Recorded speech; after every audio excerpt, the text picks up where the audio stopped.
As the ships teeter on the verge of white elephant status, could they become relevant again by taking on a new role, that of a stealthy ship killer?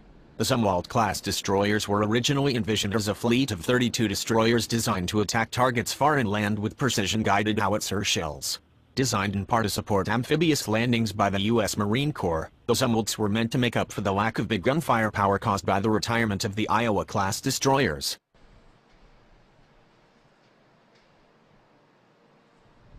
Unfortunately, cost overruns and technical problems caused the Pentagon to trim the number of Zumwalts to just 3 ships.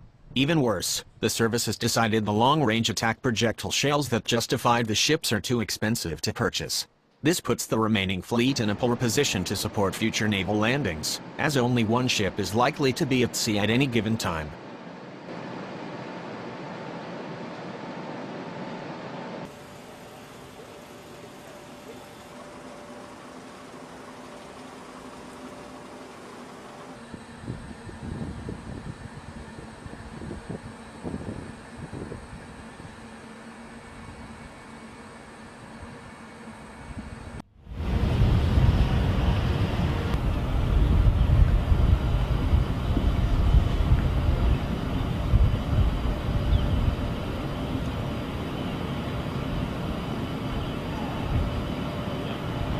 Meanwhile, the U.S. Navy is witnessing the rapid rise of the People's Liberation Army Navy.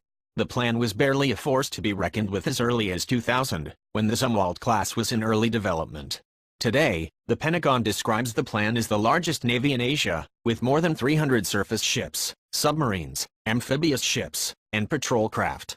While the United States and China are not direct adversaries, aggressive Chinese activity in the South and East China Seas outside of international norms and against U.S. allies could bring the two into conflict.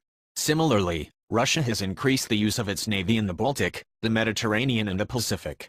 The stealthy nature of the Zumwalt-class, whose design reduces the ship's radar signature to that of a small fishing boat, lends itself to operating in enemy waters.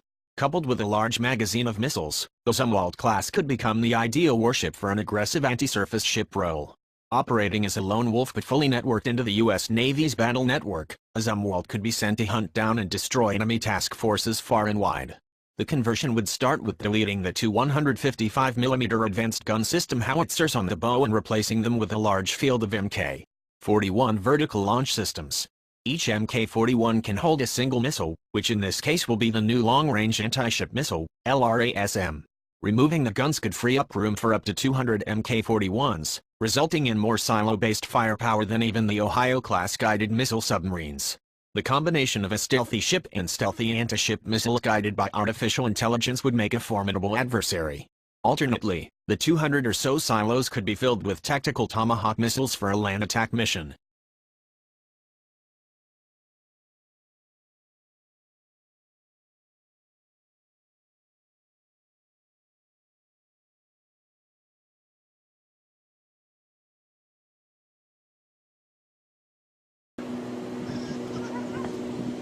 A ship-killing Zumwalt would by necessity operate alone, as an escort would be easy for enemy sensors to detect. Fortunately, the combination of the ship's and Spy-3 multifunction radar and SM-2 and ESSM missiles makes for a powerful self-defense suite. The Zumwalt's 80 Mk-57 silos, already installed on board the ship, would be reserved for defensive weapons. The 80 silos could provide a layered defense with a combination of medium-range standard SM-2 air defense missiles and short-range evolved Sea Sparrow missiles, ESSM. If the newer SM-6 surface-to-air missile fits in the Mk-57, the secondary anti-ship role of the SM-6 would give the Zumwalts a backup anti-ship weapon for use against enemy vessels that don't raid a LRASM. That's not to say an attack Zumwalt wouldn't have any escorts at all. As envisaged, the destroyer would lack any active anti-submarine warfare systems. Like a carrier strike group, 1 or 2 nuclear attack submarines could accompany the Zumwalts into combat, screening for undersea threats. The submarines could also launch diversionary attacks against enemy task groups and scout the waters ahead for enemy surface forces.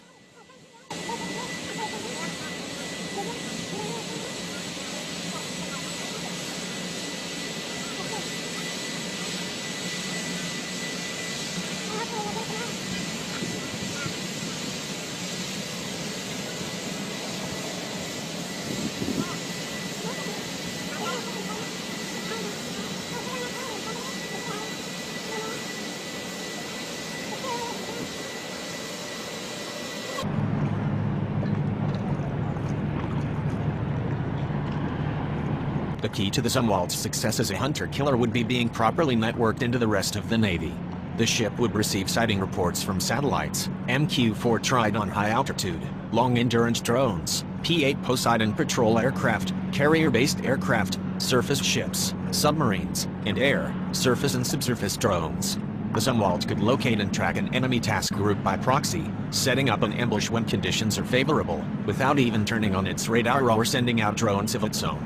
As a corollary, the network would help keep the Zumwalt alive, allowing it to outmaneuver dangerous threats.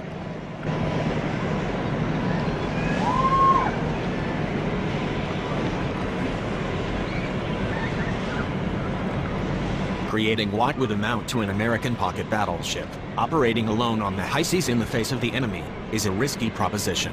Still, the concentration of firepower such a ship could bring to bear also makes it an attractive one, and the ship's stealthy nature, extensive defensive weapons capability, and America's lead in military communications and networking all give it an edge in survivability. While it may mean a few more years in the shipyard, especially for the lead ship already commissioned into the fleet, Watt will emerge as a ship more suited for the growing task for sinking enemy ships. From the progress America's potential adversaries are making in shipbuilding, that task isn't going away anytime soon.